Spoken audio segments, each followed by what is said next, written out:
Welcome back, everybody. This Week in America, a website, thisweekinamerica.us. It's an eye-opening look at Aboriginal affairs in Australia and in the biggest former reserve in Queensland, Yarrabah, near Cairns.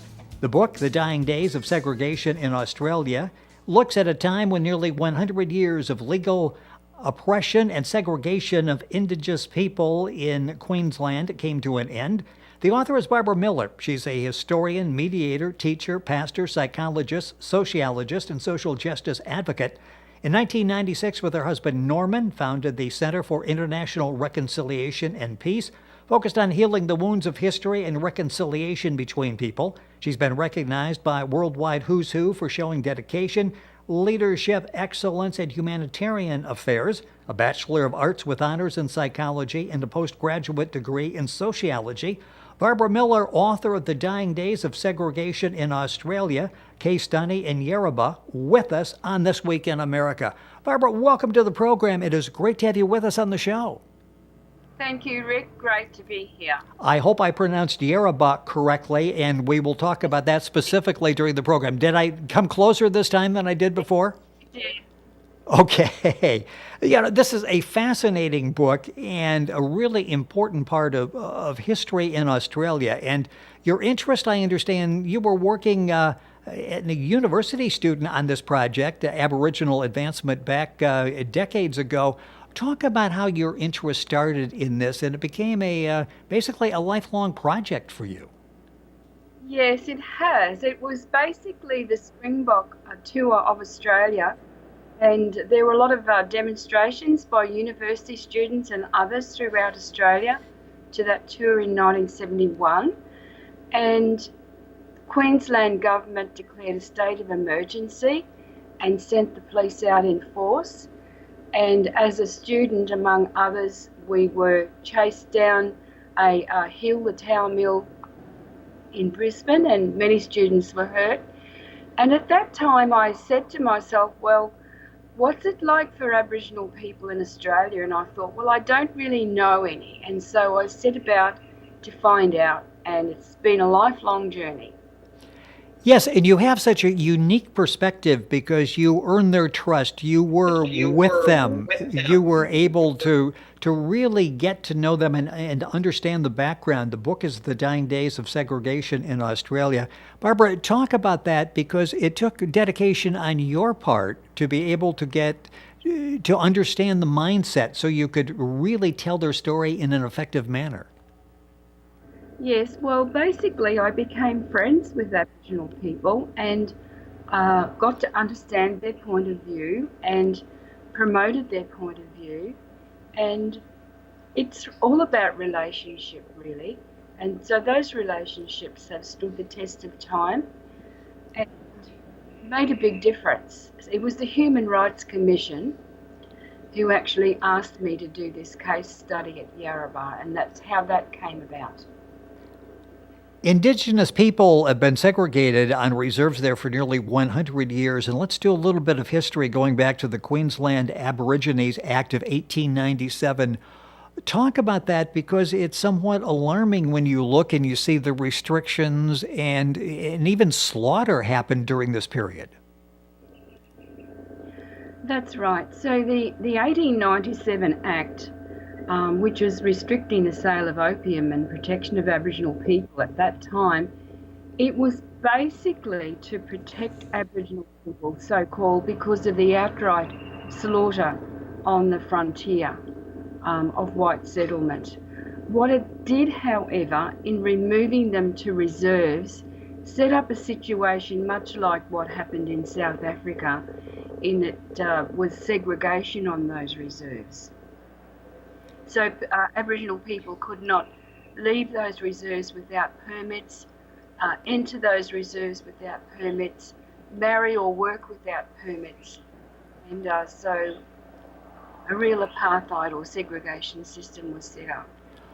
Talk about when you did the interviews and talking to the people that had to live under these conditions, what it was like for them. Was there ever a point where there was some type of acceptance, or were there always thoughts that this is wrong and we need to change this?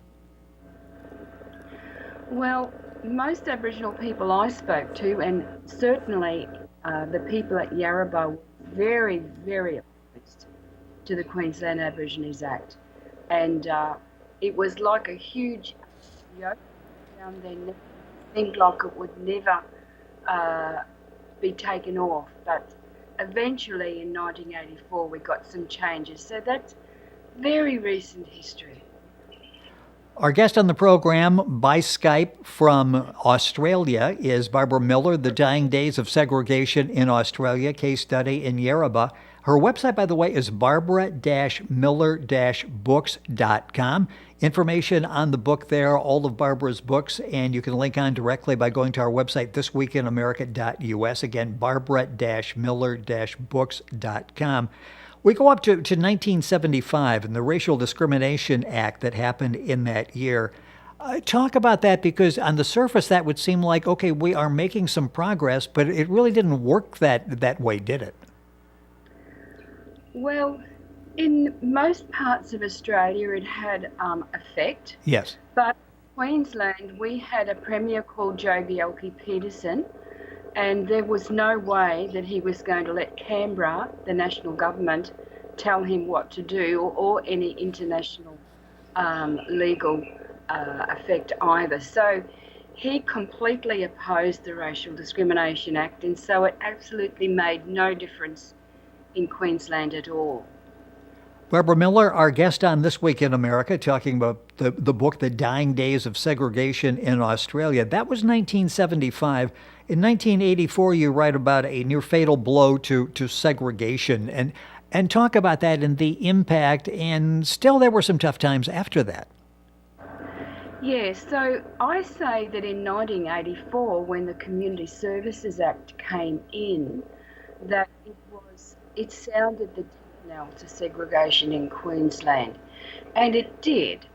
And we've seen progress since then. It was the start of it.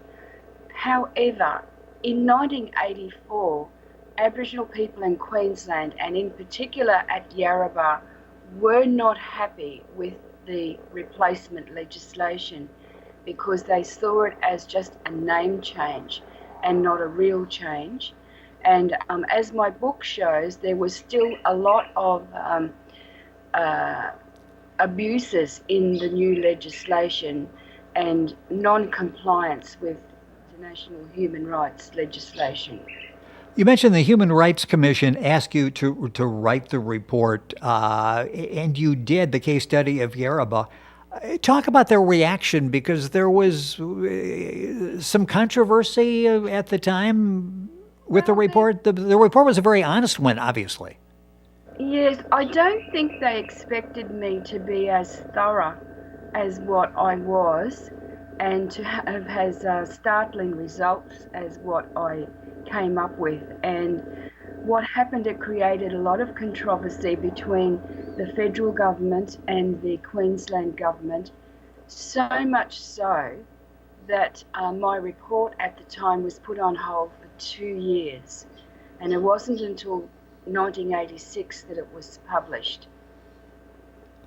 What impact do you think the book had? Because the book, I mentioned in the beginning, eye-opening. What kind of impact did the book have once they did allow it to be released? Did people find it as shocking as I did, and others, as you read what actually has been happening? Absolutely. People were just astounded to think this could be happening in their own backyard. You know, it was like shades of South Africa all over again, and people just couldn't believe this is happening in our own backyard, and in this as late in history as what this is. It's not 50 or 100 years ago. This was 30 years ago. So, eye-opener. Yeah, and as I'm reading this, I'm going back to check the dates. Like you said, this is not something from 1800. This is something from 1900, and even more recent than that, where you had the problems. In the book, The Dying Days of Segregation in Australia, case study Yarrabah, Barbara Miller is the author and our guest on the program. You do a chapter 31 years on, and you address some of the changes. Talk about that. What have you seen recently that's encouraging to you? What's encouraging to me right now is Yarrabah, which is the biggest Aboriginal community in the whole of Queensland, is actually a community that's very successful in many ways. There are still some social problems there, but it's a community that's had very strong Aboriginal leaders there, and it's a real go-ahead community. And it's just been wonderful to see the progress there. But it was a very long time coming, and it wasn't until 2004 that the Aboriginal Council there actually got the same rights as mainstream white councils in towns. So really, even though I say 1984, because that was the turning point, it wasn't until 2004 that really those investigation for Aboriginal councils was lifted. The title of the book is The Dying Days of Segregation in Australia. Are those days dying or have they died? Are we close to saying they're over with? Okay, it's a really good question. So we don't have segregation in the sense that you have to have permits to enter and leave, or to work or to marry, and that did end in 1984. However, when it comes to the attitudes that cause segregation, there are still some of those attitudes around. And so we don't have the issue of non-service in hotels or restaurants or anything like that used to be a long time ago. But we still have, real estate agents who prefer not to rent out to Aboriginal people in the town. So the attitude that engendered segregation, there's still a little bit of that remaining. Mind you, Australia has been recognised as one of the most multicultural societies in the world, and a fairly successful one, although we do have our problems. But attitudes to Indigenous people, there is still some racism there. And you talk about attitudes, and certainly something we can relate to here in the United States. I mentioned in the beginning, along with your husband, finding the founders of the Center for International Reconciliation and Peace. As you look at your situation there and you look at problems around the world, are we making progress? Sometimes it's like, I thought we were making a lot of progress, and then suddenly I'm thinking maybe we're taking some steps backwards. How do you feel about that now? Well, I think we are making progress, but there are still tribal issues that people have.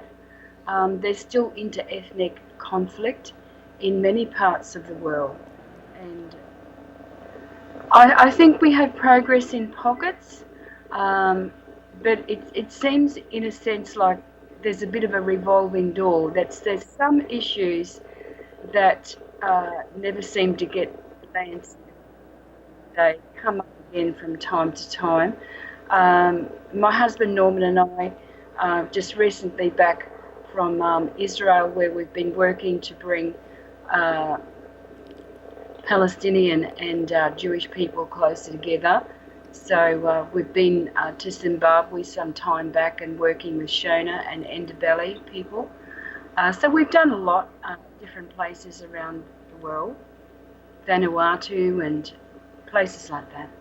The book, a couple minutes left in the program with Barbara Miller. The book is The Dying Days of Segregation in Australia, case study in Yarrabah. Barbara Miller, the author. The book is barbara-miller-books.com for information on the book. You can log on directly by going to our website, thisweekinamerica.us. You have seen from the time that you started as a student back in 1970 some dramatic changes there. a big part of that has to be the book and when it was finally released, and just the fact that you were working on the book and people knew of that and you were calling attention to it. How does it feel to be part of the solution, making this a better place, making your part of Australia a better place today than when you started this? It has to be very fulfilling to think that, okay, it may be a small way, but we really have helped make this country move forward. Yes, and it is fulfilling, and it's a real it's a real passion of mine to do that, and I have seen enormous changes over the years. We're not there yet, but there has been a lot of improvement, and I am grateful to have been part of that, working alongside Aboriginal people to bring that about. You've done such a great job with your books, including this one, The Dying Days of Segregation in Australia, bringing home problems, pointing out things that needed to be pointed out there. What are you working on now? You got another project you're working on? Yes, I've finished writing my memoir. It's called White Woman, Black Heart, Journey Home to Old Mapoon. And it talks about me helping the Mapoon Aboriginal people north of Weipa move back to their land. They had been moved off by gunpoint by the government in 1963 to make way for a mining company, and I helped them move back in 1974. So the reason I say white woman, black heart is that's what a number of Aboriginal people and journalists as well have called me over the years because of the way in which I identify with Aboriginal people, even though I'm not Aboriginal people. I'm not an Aboriginal myself. Well, we'll be looking forward to the memoir. The book we're talking about is The Dying Days of Segregation in Australia, case study in Yarrabah. Barbara Miller, the author and our guest. Her website is barbara-miller-books.com. The book is available at Amazon. It's available in all the usual places. I give you that so you can go directly there, get some information on Barbara and the book. And you can link on directly to Barbara's website by going to our website, thisweekinamerica.us. Barbara's come to us via Skype from Australia, where it's early in the morning, and I thank you very much for getting up early and joining us on the program today. It really is an important piece of work. Congratulations on the fine job that you've done, and thank you so much for being with us on the program. Thank you, Rick. Really appreciate you. Thank you. Bye-bye. The Dying Days of Segregation in Australia, case study in Yarrabah. Barbara Miller with us on the program. Information at our website, thisweekinamerica.us. And we're back after these messages.